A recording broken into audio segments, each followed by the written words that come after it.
Hi everybody, we are currently in dark moon, which is the lowest ebb of the lunar phase, but more importantly we're on the eve of a total solar eclipse. Now this eclipse is going to be seen predominantly across all of America, and because it's in Leo, we only have total solar eclipses during a new moon. So it's new moon tomorrow. Now new moon is the time when things are often at their lowest ebb, so we can experience our darkest thoughts, our darkest feelings, and embody the shadow traits of the sign that the moon is in. And tomorrow, well, it's now in Leo. So this is going to be a total solar eclipse in Leo. Now, eclipses intensify whatever's going on for us. So however you have been feeling, just be mindful that those may be amplified, those feelings. So if you've been feeling flat or a bit down, then just be mindful that this is a time for extreme self-care. You know, eat well, get enough sleep, and do a practice, whether it's yoga, whether it's meditation, whether it's chanting. It really doesn't matter what it is, but this is a time to amplify your heart light, your inner sun, because what's happening for this total solar eclipse is the moon, I'm just using my hands here as a moon, is moving across so that it completely covers up the sun. Now, you'll see what it actually, oh, goggles, excuse me, what that creates is the mandala. I don't know if you can see that past my eyes. There we go.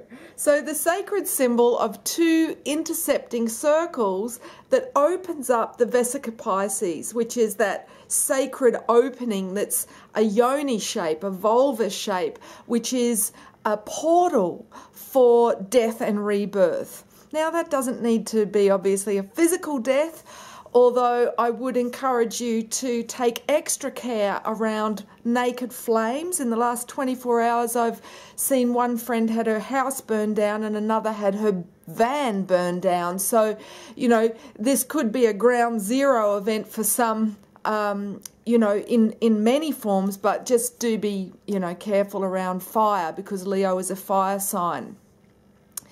So the opportunity that is there for us is that this is a symbol of sacred union, with the moon and the sun literally coming together in a convergence. So it may bring up feelings of, you know, the yearning for sacred union if you are not in an intimate partnership.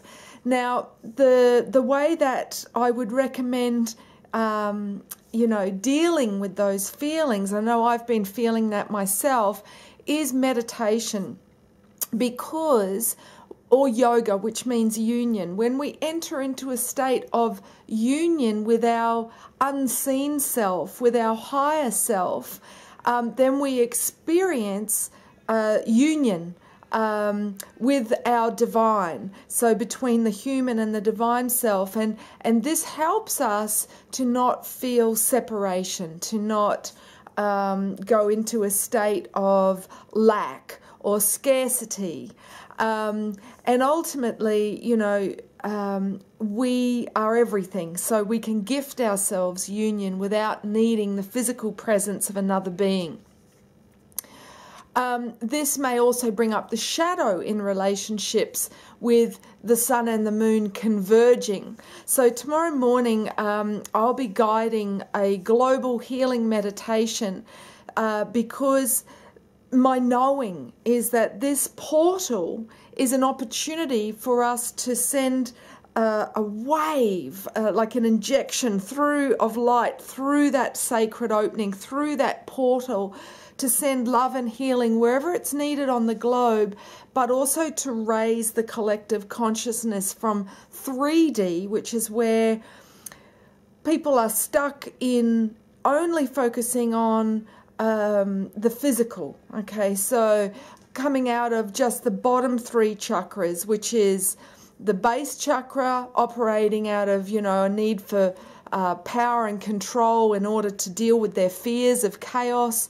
And then the sacral, which is, you know, creating emotional drama and chasing our desires and addictions, to solar plexus, which is, you know, anxiety, you know, being trapped by the illusions, the conditioning that we received growing up. So if we're only operating on these lower 3 chakras, we are stuck in a stasis of the sort of inner teenager. We journey through each chakra every 7 years. So if we're stuck in sort of base, sacral or solar plexus, we're not moving into the heart. And the heart is where we feel centered. The heart is where we feel calm. And so we have an opportunity right now on our globe to each act as a vessel to bring our own energy fully into the heart, and in doing so collaboratively, collectively, we help to make that gear shift for the collective. And everything is ultimately frequency. We are made up of oscillating particles of energy.